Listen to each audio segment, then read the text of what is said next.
Jeeva cinema பார்வையாளர்களுக்கு வணக்கம்.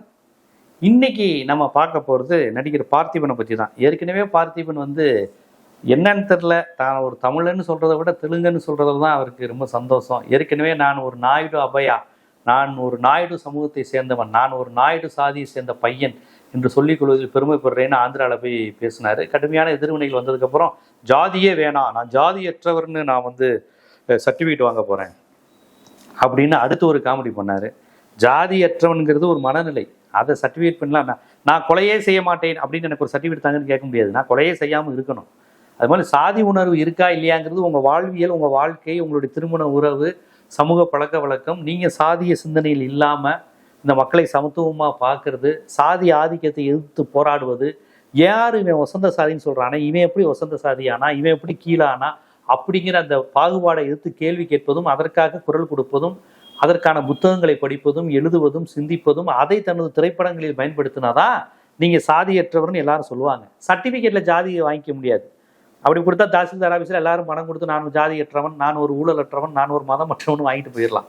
புரியுதுங்களா? அதனால் பார்த்திபன் தொடர்ந்து காமெடி பண்ணிக்கிட்டு இருக்காரு. அவருக்கு ஏதோ ஒரு லாபி இருக்குது, தெலுங்கு லாபி, சம்மந்தமே இல்லை. ஆனால் எனக்கு தெரிஞ்சு பார்த்திபனாலாம் என்னால் ஒரு தெலுங்காவோ அவர் இன்னும் சாதின்னு பார்க்கல. அவருடைய படங்களை நம்மளாம் அப்பாவித்தனமாக ரசிச்சுக்கிட்டு இருந்திருக்கோம். புள்ளக்குட்டிக்காரன், சரிகம நீ, உள்ளே வெளியே, புதிய பாதை, பொண்டாட்டி தேவை, அப்புறம் கடைசி காலத்தில் நடிச்ச புதுமை, புலமை பித்தன், புதுமை பித்தன், அப்படிலாம் ஒரு மாதிரி அவர் வித்தியாசமாக பேசுவார், காமெடி பண்ணுவார், கவிதை எழுதுவார், இப்படி தான் பார்த்துருக்கோம். ஆனால் முழுக்க அவர் நான் எதுக்கிட்டாலும் நான் தெலுங்குன்னு சொல்லிகிட்டே இருக்கார். தமிழ்நாட்டில் தமிழர்களால் பலன் பெற்ற ஒருவர், தமிழர்களால் பணம் சம்பாதித்த ஒருவர், தமிழர்களால் தமிழ்நாட்டில் செலிபிரிட்டியான ஒருவர் பார்த்திபன். முழுக்க தன்னை எதுக்கெடுத்தாலும் நான் ஒரு தெலுங்குன்னு சொல்ல வேண்டிய அவசியம் எங்கேருந்து வந்தது? எதுக்கு இப்படி வந்தது புரியல நமக்கு. தமிழ்நாட்டில் தான் இருக்கிறாங்க, இங்கே உள்ள நாடார், வன்னியர், கோனார், நாயுடு எல்லாரும் தான் உங்கள் படத்தை பார்க்குறாங்க. உங்கள் சாதிக்காரங்க மட்டுமா பார்க்குறாங்க? ஏன் நீங்கள் மட்டும் இப்படி சொல்லிக்கிட்டே இருக்கீங்க? இப்போ பாருங்க, ஏதோ ஒரு பேட்டியில் சொல்லியிருக்காரு, சின்ன வயசில் அவங்க வீட்டில் தெலுங்கு தான் பேசுவாங்களாம். அவர் மெட்ராஸ்காரர். மெட்ராஸில் உங்களுக்கு தமிழ் அவ்வளோவா தெரியாது, தெலுங்கு தான் பேசுவோம், தெலுங்கு தவிர வேற எதுவும் பேசக்கூடாது, ஆனால் தமிழ் பேசுகிறவங்களை விட நான் நல்லா தமிழ் பேசுவேன். அவங்க வீட்டில் தெலுங்கு தான் பேசணும், தமிழ் பேசக்கூடாதுன்னு சொன்னாங்களாம். அப்பேற்பட்ட தமிழ்நாட்டில் எதுக்குப்பா நீங்கள் தமிழ் படங்களை நடிக்கிறீங்க? தெலுங்கு படங்களை நடிச்சிருக்கலாமே பார்த்திபன். அவ்வளோ கஷ்டப்பட்டு நீங்கள் எதுக்கு தமிழில் பேசணும், தமிழ் படங்களை நடிக்கணும்? ஆனால் தமிழ் பேசுகிறவங்கள விட நான் நல்லா தமிழ் பேசுவேன். ஏன்னா நீ சினிமாவில் நடிக்க போனால் தமிழை சரியாக பேசணும்னு எங்கள் அப்பா சொல்லுவார். அவங்க அப்பா வீட்டில் தமிழ் பேசக்கூடாதுன்னு சொல்லுவாராம், தெலுங்கு தான் பேசணும், நம்மளாம் தெலுங்கு அபாயா அப்படின்னு சொல்லி தருவாராம். ஆனால் சினிமாவில் நடிக்கணும்னா அந்த மக்களை ஏமாத்த நீ நல்ல தமிழ் ரகர உச்சரிப்போட, வல்லினம் மெல்லினம் உச்சரிப்போட பேசணும்ப்பா அப்படின்னு சொல்லுவாங்களாம். இது அவரே சொல்றாரு. எனக்கு இதெல்லாம் புரியல. இப்போ எவ்வளவு இது நீங்கள் தமிழில் நடித்தது, தமிழில் பேர் வச்சது, தமிழ் படங்களில் நடித்தது, தமிழ்லாம் பேசி கைத்தட்டு வாங்கினா எங்களுக்கு முட்டா பயமாக இருக்கான் தமிழை. அப்போ ரஜினி சார் புதுசு, ரஜினியை வேற உங்களுக்கு இருக்கிறாப்புல. அவர் பேசுகிற தமிழ் நிறைய பேருக்கு புரியாது. எங்கள் அப்பா அதை கிண்டல் பண்ணுவார், இந்த ரஜினி பேசுகிற தமிழ் புரியாதா, ஒரே பாறைக்க போகிற அப்படி. இந்த பாலைவன சோலைங்கிற ஒரு படத்தில் 83 84 அந்த படத்தில் தியாகு ரஜினி மாதிரியே பேசி காமிப்பாப்புல, நடிக்க ஆசைப்படுவாப்புல. எங்கப்பா இந்த டைலாக் பேசணுன்னு தியாகு சொல்லுவாப்புல, கோத்துட்டு நான் பேசுகிறேன் உனக்கு நிற்க போயிட்டா அப்படின்னு. என்னப்பா பேசுறதே புரியல, இப்போ இப்படிதான் சார் ஸ்டைல். ரஜினிகாந்த் கிண்டல் பண்ணுறாங்களாமா. ரஜினிகாந்த் எதையும் ஸ்பீடாக பேசக்கூடியவர். அவருடைய தாய்மொழி மராத்தி, அவர் கன்னடத்துலேருந்து வந்தாலுமே தமிழ் நல்ல ஸ்டைலாக பேசுகிறாரு, அழகாக பேசுகிறாரு, அவரை தமிழர்கள் ரசித்தாங்கங்கிறது எல்லாருக்கும் தெரியும். ஆனால் ரஜினியோட தமிழ் ஒரு மாதிரி இதாக இருக்காது, ஸ்பீடாக இருக்குது, புரியாதுங்கிற மாதிரி. ரஜினிகாந்த் தமிழே புரியாதுன்னு கிண்டல் பண்ணாங்களா, பார்த்திபன் அப்பாலாம் கிண்டல் அடிப்பாராம், என்ன யார் தமிழ் பேசுகிறாங்க அப்படின்னு. வேற மொழியிலேருந்து வந்ததுனால அவருக்கு தமிழ் வரலைன்னு அவங்க அப்பா சொன்னாராம், சொல்லி கிண்டல் அடித்தாங்களாம். அதே மாதிரி விஜயகாந்த் சார், அவர் மதுரைக்காரர், அவர் தமிழ்நாட்டை சேர்ந்தவர் தான். அவருக்கு ழகரம் வராது, மதுரைக்காரங்களுக்கு வல்லினம் மெல்லினம் வராது. இதெல்லாம் உதாரணம் காட்டி நீ இப்படி இருக்கக்கூடாது, நீ போனால் தமிழில் எந்த தப்பும் வரக்கூடாதுன்னு சொல்லி எங்கள் அப்பா சொல்லி திருத்திக்கிட்டேங்கிறாரு. இதில் என்னென்ன விஷயம் சொல்லித்தராருன்னா, ரஜினிகாந்தும் எங்களை மாதிரி தமிழ்நாட்டை சேர்ந்தவர் கிடையாது, வேற இடத்துலேருந்து வந்தவர்னு சொல்கிறாரு. ஆனால் ரஜினிகாந்த் ஒருபோதும் தன்னை மராத்தியன், கன்னடியன் என்று வெளிப்படையாக சொன்னதே கிடையாது.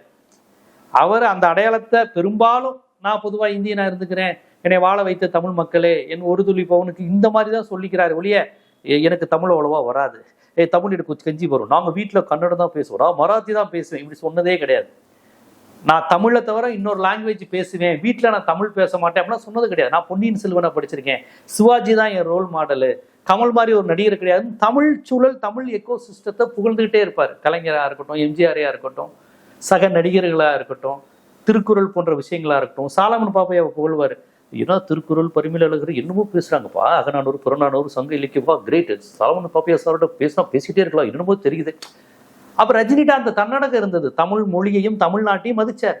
அவர் பிறப்பால மராத்தியா இருக்கலாம், ஆனா அவர் இப்படி வந்துகிட்டு நாங்க வேற ஆளுங்க, நாங்க வேற மொழி பேசுறவங்க, எங்களுக்கு தமிழ் அவ்வளவா வராது அப்படிங்கிற மாதிரி ரஜினி என்னைக்குமே சொன்னது கிடையாது. ஆனா அந்த பார்த்திபன் எவ்வளவு இது இருந்தா நான் தமிழன் கிடையாது, நாங்களாம் தெலுங்கு, தமிழ்லாம் நாங்க பேசவே மாட்டோம்னு சொன்னதோடு மட்டும் இல்லாம ரஜினிகாந்தையும் அவமானப்படுத்துறாரு. விஜயகாந்துக்கு லகரம் வராதான். விஜயகாந்துக்கு லகரம் வரலைங்கிறத பத்தி அவங்க ரசிகர்கள் கவலைப்படவே இல்லையே. விஜயகாந்துக்கு கால் ஃபைட்டு நல்லா வருதுன்னு சொல்றான். விஜயகாந்துடைய டயலாகை கேட்டு ரசிச்சானே. லகரம் வரலைனாலும் விஜயகாந்த் அழகா தானே இருந்தாரு. அவர் பேசுற தமிழை ரசிக்க தானே செஞ்சாங்க.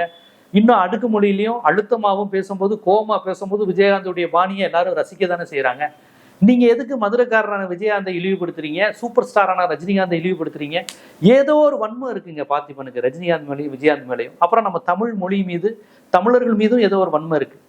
உங்களை நீங்களாம் தமிழ்நாடு, நாங்களாம் தெலுங்கு, அங்கிருந்து நாங்க ஆட்சி செய்யறோங்கிற ஏதோ ஒரு வன்மம் இருக்கு. இதை இப்போ பார்த்திபன் நீங்க முதல் தடவை இல்லை, தொடர்ச்சியா பதிவு செய்றீங்க. முதலமைச்சர் விஜயை போய் பார்க்கும்போது விஜயநகர பேரரசு படத்தை கொடுக்குறீங்க, ஒரு பாண்டியன், சேரன், சோழனை கொடுக்க மாட்டேங்கிறீங்க. எந்த மன்னரையும் கொடுக்க வேணாங்கிறது என்னுடைய கருத்து, அது வேற. ஒரு மக்களாட்சிக்கு எதுக்கு மன்னராட்சி? ஆனா நீங்க விஜயநகர பேரரசு, தமிழ்நாட்டுக்காரன் சோழர் பெருமுறையும் பாண்டியர் பெருமையும், இவர் வேக வேகமா விஜயநகர பேரரசுங்கிறார். இதெல்லாம் திட்டமிட்டு ஏதோ ஒரு தெலுங்கு லாபி நடக்குதோ அப்படிங்கிற எனக்கு ஒரு சந்தேகம் வருது.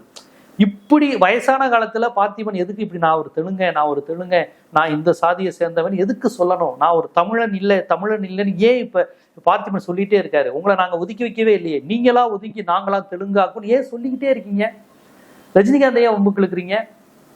ரஜினிகாந்த் தமிழ் நல்லா இருக்காது, இதெல்லாம் இந்த நேரத்துல சொல்றது ஏதோ ஒரு வம்பு, ஏதோ ஒரு லாபி திட்டமிட்டு நடக்கின்ற ஒரு சதி செயலா தான் நான் அதை புரிஞ்சுக்கிறேன். பார்த்திபன் அவர்களே, நீங்க தமிழ்நாட்டில் இருக்க பிடிக்கலான்னு நீங்க ஆந்திரா போகலாம். உங்களை தமிழ் படங்களை இனிமே நீங்க நடிக்கணும்னு யாரும் கெஞ்சுறாங்களான்னு தெரியல. இந்த அளவுக்கு ஒரு நீங்க உங்களுக்கு தெலுங்கு தான் பிடிச்சிருக்குன்னா தெலுங்கு ரசிங்க, அது வேற விஷயம், அது நமக்கு பிரச்சனை கிடையாது. ஆனா தமிழை இழிவுபடுத்தியும் நாங்க தமிழ்ல பேச மாட்டோம் அப்படிங்கிற மாதிரிலாம் சொல்லி காண்பிப்பதுங்கிறது ஏதோ தமிழையும் தமிழர்களையும் குற்றம் ஒரு குத்தி காமிக்கிற மாதிரியே இருக்கு. ஏன் இப்படி பண்றீங்கன்னு தெரியல. ஏதோ பெருசா தெலுங்கு லாபி இருக்கா? ஏன் இப்படிலாம் நீங்களாம் பேச ஆரம்பிச்சிங்க? உங்களெல்லாம் நாங்கள் சாதி மதம் மொழி கடந்து ரசித்தோம். நீங்களா பொம்படியா நான் தமிழன் கிடையாதுன்னு சொல்வதற்கு பின்னால் என்ன நுண்ண அரசியல் இருக்குன்னு தெரியல. தெரிஞ்சவங்க கீழே பின்னோட்டங்களில் பதிவு செய்யுங்க. நன்றி. இது போன்ற சினிமாவுக்கு பின்னால் உள்ள அரசியல், சினிமாவை எப்படி அணுக வேண்டும், சினிமாவிற்கு பின்னால் இருக்கக்கூடிய சமூக அரசியல் தாக்கங்கள் குறித்து விரிவாக தெரிஞ்சுக்கணும்னா நம்ம ஜீவா சினிமா சேனலை தொடர்ந்து பாருங்கள், சப்ஸ்கிரைப் பண்ணுங்கள். நன்றி.